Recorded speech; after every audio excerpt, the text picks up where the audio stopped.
Greetings, peace be with you. In this video, we're going to be going over the law of cause and effect, right? So this is a Hermetic law, which we've been discussing in the previous videos as well. If you haven't checked out the entire playlist, I will link out to it below if you want to check out the other videos in this series on the Hermetic principles, right?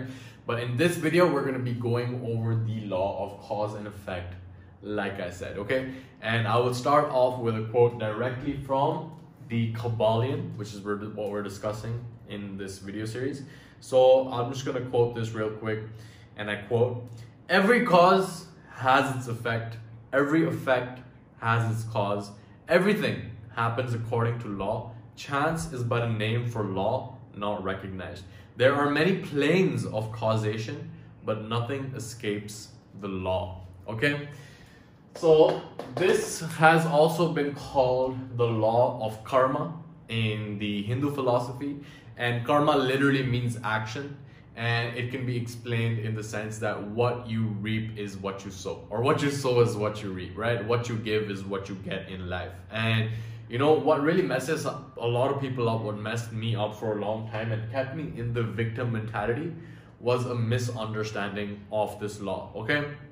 Because when I was trapped in victim mentality, I was trapped in the cycle of thinking that something outside of me was causing me to be in my situation, right? So the effect of my life was caused by something outside of myself, is what I thought, right? And why was I trapped in this victim mentality? Is because, again, I did not understand the law of cause and effect, right? Because, like the Hermetic principle states, there are different planes of cause and effect. And more often than not, in the realm that we live in, cause and effect are distanced over time, right? So, for example, the fitness results that I have today are not a result of the workout I did today or even yesterday, or even of what I ate today, or even of what I ate yesterday. My bank account is not a result of the financial decisions I made today or even yesterday, right? Like my relationships are not a result of what I did today, right? They are the result of many, many different moments from the past that have led up to today. And all the moments in the past have led up to right now. And right here, right now, is the effect of a cause that was put into motion previously.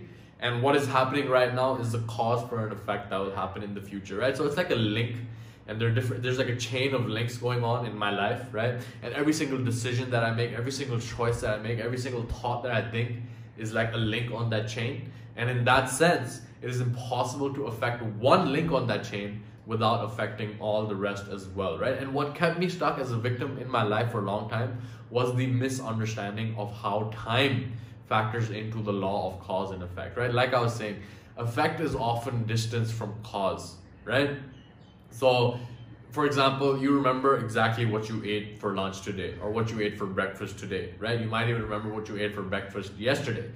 But if I ask you what you ate for lunch 1 year from now, your memory will be very, very low, right? Your memory about what you ate a year ago will basically be non-existent, right? On the flip side, you are very aware of the decisions that you made today, right? You're very aware of what you're doing right now. But of course, what you do right now, the result of that is not realized instantly, right? You're like, shit, I did such an amazing workout today. Why am I not ripped and in shape, right? Because cause and effect are distance over time. And if we understand the power of time, the exponential power of time, right? Whatever you feed to time, it's like a force multiplier. If you have good habits, then time becomes your best friend, because you're able to compound them over time to the point where after a year, you look back, you're like, okay, I don't even know how I got this result, but that's like the one thing, the cause that set this effect into motion is that one decision that you finally made that you're not going to skip out on your workouts. That one decision that you finally made that you're going to quit sugar once and for all, right? So the effect of a healthy, fit body is caused by that one decision which took place sometime in the future, in the past, right? But your memory of that is not exactly clear on what that one decision might have been. And that's why we get stuck in the victim mentality, right? Because we see the effect, but we don't entirely see the cause. And then we see the cause that we did today, but then the effect is in the future. And then that just keeps a lot of people stuck in the victim mentality, whereby they give up their responsibility, right? And the second you give up your responsibility for your life is the second you become a victim, right? On the flip side, the second that you take responsibility for every single thing in your life is the second that you reclaim your power to change any single thing in your life, right? People talk about luck, people talk about coincidence, people talk about, you know, oh, this just happened and this is just a black swan, right? Oh, we're going through a crazy situation right now. It's so random, right? But in reality, that's just because we can't see the cause that led to the effect, which is in front of our eyes, right? People talk about the overnight success. And then Tony Robbins says that people are rewarded in public for what they practice in private, right? The overnight success takes place over 10 years, right? So just understanding that you are the cause of the effect of your life, right? So when we give up that power, when we begin to blame circumstances, people, genetics, stuff that is outside of our control, we give up our responsibility. That is when we become a victim and we begin playing the blame game, the excuse game, the complaint game, right? These are three of the worst vices that anyone can even express, because it's basically you giving up your own power to take responsibility for creating a life that you love, right? So anytime I get trapped in that cycle, it's like, okay, I get awareness on it. Okay, like what am I not seeing right now? I'm not looking at the big picture right now. There's something that led up to right now. So what can I do right now to create the effect that I want in the future? Okay, the power is in your hands. If you understand the law of cause and effect, right? Even though you can't exactly draw what cause led to the effect, you know that it is your own being that led to this, right? So, you know, it really comes down to the third key principle over here, which is to become conscious, right? Become conscious of every single thought that you allow into the temple of your mind, right? What information are you feeding to your mind? Are you allowing the fear mongering? Are you allowing the conditioning? Are you allowing the scarcity? Are you allowing the negativity to get inside your mind? Because if it does, those are like the seeds that are being planted in your mind, which will eventually germinate and begin to grow into something, right?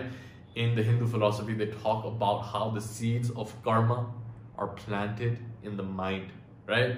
So it's like, you know, there's a sidewalk, a seed drops in between the sidewalk, and you look at it, you're like, okay, that's just a seed. And you come back 10 years later, it's like a huge tree, which has really disrupted the whole sidewalk. And it's the same thing with our thoughts, right? You can plug in a thought that doesn't serve you, and you might not notice the results of it, but eventually that seed begins to germinate and grow, and you look back in your life, and then that is when you begin playing the victim, because you don't realize that it all started with a single thought that you allow it to seep into your mind, right? So be very aware of what thoughts you allow into your mind. Spend time every single day observing your thoughts, right? Because observing my thoughts is like defragmenting the hard drive. You're observing, okay, man, like all of these thoughts that I have in my head, they aren't even my own.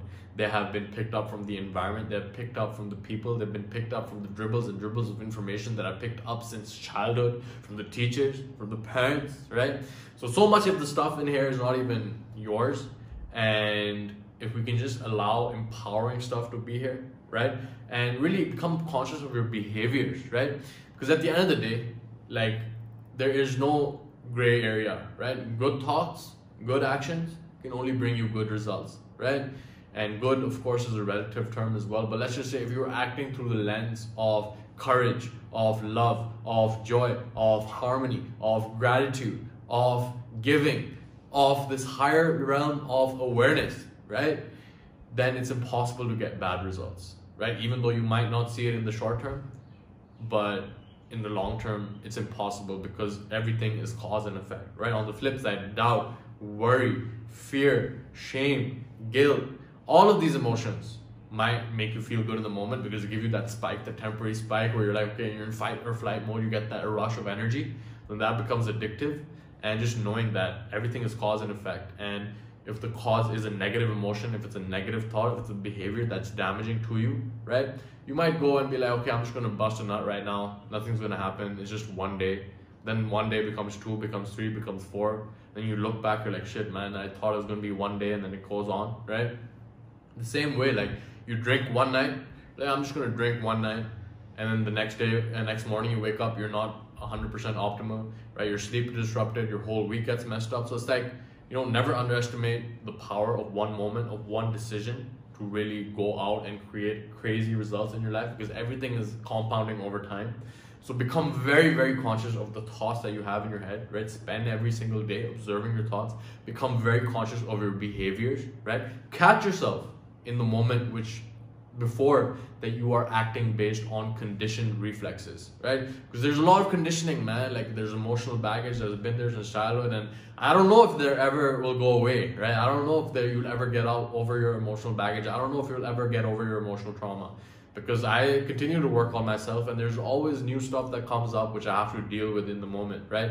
But the more I can actually distance myself from the way that I react, grow the space, right? Now, okay, this thing happened, this triggered me right now, but how can I choose to express myself in a way that's conscious rather than conditioned, right? How can I catch myself in the moment where I'm about to break out, where I'm about to go and defend my point of view, and just relinquish the control, just observe the way that I am reacting to this right now, and then choose my response rather than following through with that reaction, okay? Everything is cause and effect, and really at the end of it just comes down to becoming very aware of your own thoughts and your behaviors, right? What you're allowing into your mind, what you're entertaining, right? Because thoughts of doubt, worry, fear, shame, guilt, this is not going to serve you, right? It might feel good in the moment, but there's no way that that's going to lead to good results in your life, right? So really, it is like the decision between you want to be an optimist or a pessimist, right? You can be a rational optimist, of course, look at the data, look at it objectively, but getting caught up in the cycle of negativity will not serve you, it will not serve anyone. And even though it might serve your reptilian brain, which is trying to survive, fight or flight, right? Understand that there's no surviving, right? There's no getting out alive. We are all on a rental over here for a limited amount of time. And when you begin to identify with that unborn, undying aspect of who you really are, that is when you can let go of these lower emotions that don't serve you, because you wake up to the reality that you are an infinitesimal speck of awareness in this ocean of infinitude, in this, okay, I don't know where I'm going with that, but understanding that you are an eternal being having this temporary experience and nothing can happen to you, right? And once you wake up to that reality and you experience who you really are, then there's nothing left to fear. There's only observing the way that the laws are playing out in your life and how to use them to effectively show up on your authentic path and purpose in your life. Okay? So with that, I conclude this video. I hope that you got value from it. Leave a comment below letting me know your #1 takeaway. This has been Mo Salim here, and I will see you in the next video.